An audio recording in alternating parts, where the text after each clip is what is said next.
मैं तुम्हें वीडियो शुरू होने से पहले ही बता दूं, इस वीडियो में मैंने 7 पॉइंट्स बताए हुए हैं, लेकिन उनमें से 5th और 7th वाले पॉइंट सबसे ज्यादा इम्पैक्टफुल होने वाले हैं। इसलिए वीडियो को बिल्कुल भी स्किप मत करना, क्योंकि ये पूरी वीडियो एक प्रॉपर फ्लो में बनी है। हर एक पॉइंट एक दूसरे से कनेक्टेड है। अगर एक भी पॉइंट मिस कर दिया तो बाकी का इम्पैक्ट उतना नहीं आएगा। और टेंशन मत लो, मैं तुम्हारा बिल्कुल भी टाइम वेस्ट नहीं करने वाला, डायरेक्ट पॉइंट टू पॉइंट बात करेंगे। तो चलो शुरू करते हैं पहले पॉइंट से। Point number 1, self learning. देखो, ऑनेस्टली बात यह है, आज के टाइम पर सब कुछ अवेलेबल है। यूट्यूब पे लेक्चर्स और ट्यूटोरियल्स, वेबसाइट पर फ्री आर्टिकल्स, और अगर पैसा इन्वेस्ट कर सको तो पेड मेंटरशिप भी। लेकिन प्रॉब्लम ये है कि लोग वेट करते हैं किसी परफेक्ट टाइमिंग का, जबकि सच ये है अगर तुम वेट करते रहोगे तो चीज़ें हमेशा मिस होती रहेंगी। सेल्फ लर्निंग का मतलब है चीज़ों को खुद से समझना शुरू करना, बिना किसी के कहे। चाहे पहले समझ ना आए, चाहे प्रोग्रेस स्लो हो, लेकिन तुम ट्राई कर रहे हो, ये मैटर करता है। सेल्फ लर्नर्स ब्लेम नहीं करते। वो बोलते नहीं कि मुझे किसी ने सिखाया नहीं। वो खुद से सीखने के तरीके ढूंढते हैं, गूगल करते हैं, वीडियोस देखते हैं, गलतियां करते हैं, और वहीं से उनकी ग्रोथ स्टार्ट होती है।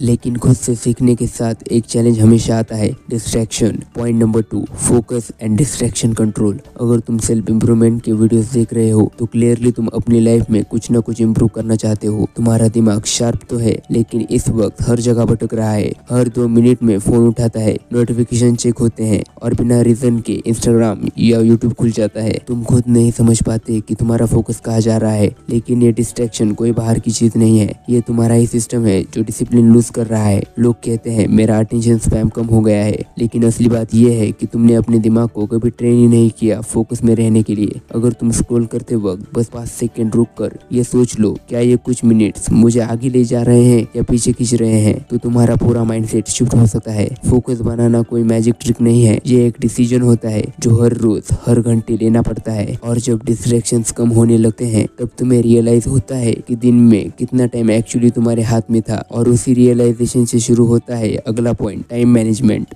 Point number 3, time management. और ये बात तुम्हें भी पता है और मुझे भी, हर इंसान के पास 24 घंटे ही होते हैं, लेकिन उन घंटों का आउटपुट अलग होता है। किसी के 24 घंटे ग्रोथ, लर्निंग और प्रोग्रेस में जाते हैं, और किसी के वही 24 घंटे स्क्रोलिंग और टाइम पास में निकल जाते हैं। लेकिन असली प्रॉब्लम तब आती है जब कोई प्लानिंग ही नहीं होती। हर काम लास्ट मोमेंट पे करना पड़ता है, स्ट्रेस बढ़ जाता है और काम की क्वालिटी गिर जाती है। टाइम मैनेजमेंट का मतलब सिर्फ टास्क को कैलेंडर या पेज पे लिखना नहीं होता। इसका मतलब होता है अपने दिमाग को क्लियर रखना, हर घंटे की प्रायोरिटी सेट करना, डिस्ट्रैक्शंस को साइड में रखना, और जो काम इम्पैक्टफुल है उसे डिले ना करना, ताकि दिन के एंड में गिल्ट ना हो कि वक्त निकल गया और कुछ खास नहीं किया। समझ लो, कल इम्पोर्टेंट नहीं होता, आज का फोकस्ड माइंडसेट ही तुम्हारा डायरेक्शन बदल सकता है। अगर तुम अपने टाइम को अच्छे से मैनेज कर पाते हो तो नेक्स्ट पॉइंट होता है अपने थॉट्स को इफेक्टिवली कम्युनिकेट करना।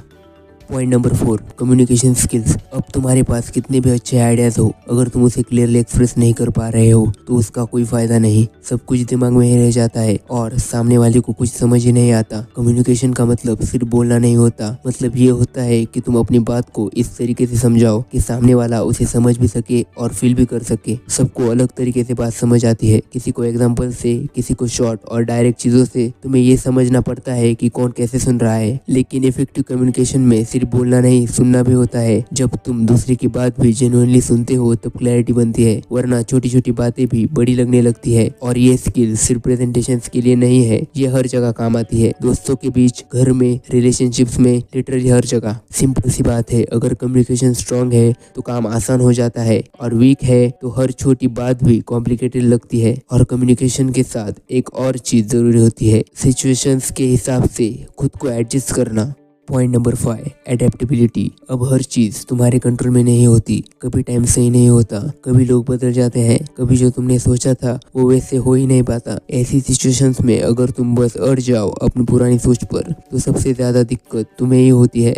लाइफ बार बार तुम्हें चेंज करने का मौका देती है, लेकिन अगर तुम हर बार उसे इग्नोर करते रहोगे तो धीरे धीरे स्टक फील करना शुरू हो जाएगा। एडेप्टेबल होना मतलब ये समझना कि अब जो चल रहा है उसमें मुझे क्या एडजस्ट करना पड़ेगा ताकि मैं फालतू की टेंशन से बच सकूं। बट इसका मतलब ये नहीं कि अपनी पूरी आइडेंटिटी बदल दो, बस इतना कि जो चीज काम नहीं कर रही है उसे पकड़ के मत बैठे रहो। उस सिचुएशन के हिसाब से थोड़ा बहुत बदलना बहुत बेसिक चीज है, लेकिन हम में से ज्यादा लोग इसे ईगो या डर से अवॉइड करते हैं। बट जितना ज्यादा तुम रिजिड रहोगे उतना ही ज्यादा फ्रस्ट्रेशन बढ़ेगा। इसलिए अगर चीजें बदल रही है तो तुम्हें भी कुछ ना कुछ बदलना पड़ेगा, नहीं तो हर बार वही प्रॉब्लम रिपीट होती रहेगी। और ये कोई डीप बात नहीं है, बस नॉर्मल ऑब्जर्वेशन है। जो फ्लेक्सिबल होता है वो थोड़ा कम परेशान होता है।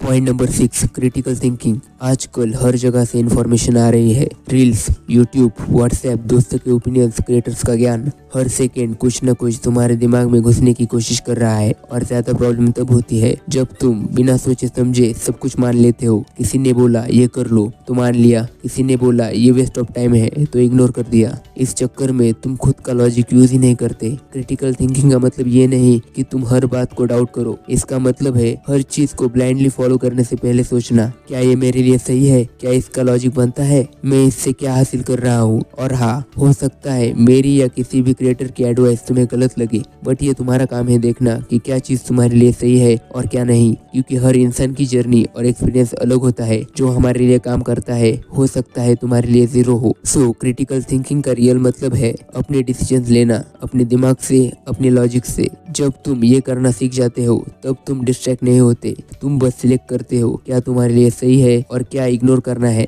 Point number 7, over thinking. लेकिन एक चीज है जो क्रिटिकल थिंकिंग के बाद भी तुम्हें कंफ्यूज कर सकती है, वो है ओवर थिंकिंग। ओवर थिंकिंग का मतलब सिर्फ ज्यादा सोचना नहीं होता, मतलब ये होता है कि तुम किसी एक थॉट में इतना उलझ जाते हो कि तुम एक्शन लेना ही भूल जाते हो। तुम प्लान बनाते हो, फिर उस प्लान के रिजल्ट सोचने लगते हो, फिर उस रिजल्ट्स के भी पॉसिबल रिजल्ट्स, और इस चक्कर में टाइम निकल जाता है, एनर्जी चली जाती है और काम जीरो। प्रॉब्लम ये नहीं होती कि तुम सोच रहे हो, प्रॉब्लम ये होती है कि तुम सिर्फ सोच रहे हो। हर डिसीजन परफेक्ट होना चाहिए, ये प्रेशर ही तुम्हें स्टक कर देता है। और ट्रूथ ये है, कोई भी डिसीजन परफेक्ट नहीं होता जब तक तुम उस पे एक्शन नहीं लेते। मैनेजिंग ओवर थिंकिंग का मतलब ये नहीं कि तुम्हें सोचना बंद करना है, मतलब ये है कि तुम्हें सोचना कंट्रोल करना सीखना है। जब थॉट आता है उसको ऑब्जर्व करो, लेकिन हर थॉट के पीछे भागना जरूरी नहीं होता। हर चीज को ओवर एनालाइज करोगे तो हर चीज मुश्किल लगेगी। कभी कभी तुम्हें बस इतना ही करना होता है, सोचना बंद करो, एक छोटा सा स्टेप लो। हो सकता है वो गलत हो, लेकिन एटलीस्ट तुम स्टक नहीं रहोगे। और हर गलती तुम्हें एक नया पर्सपेक्टिव देगी जो सिर्फ सोचने से कभी नहीं मिलता। अगर इस वीडियो ने आपकी लाइफ में थोड़ी सी भी वैल्यू ऐड की हो तो इस वीडियो को लाइक करना मत भूलना। एनीवेज दोस्तों, अगर आप ऐसी नॉलेजेबल वीडियो मिस नहीं करना चाहते तो चैनल को सब्सक्राइब करने के बाद बेल का बटन दबाना मत भूलना। आप कमेंट करके यह भी बता सकते हैं कि आपको नेक्स्ट वीडियो किस टॉपिक पर चाहिए। जल्दी हम आपसे दोबारा मिलेंगे, तब तक के लिए stay connected and develop yourself.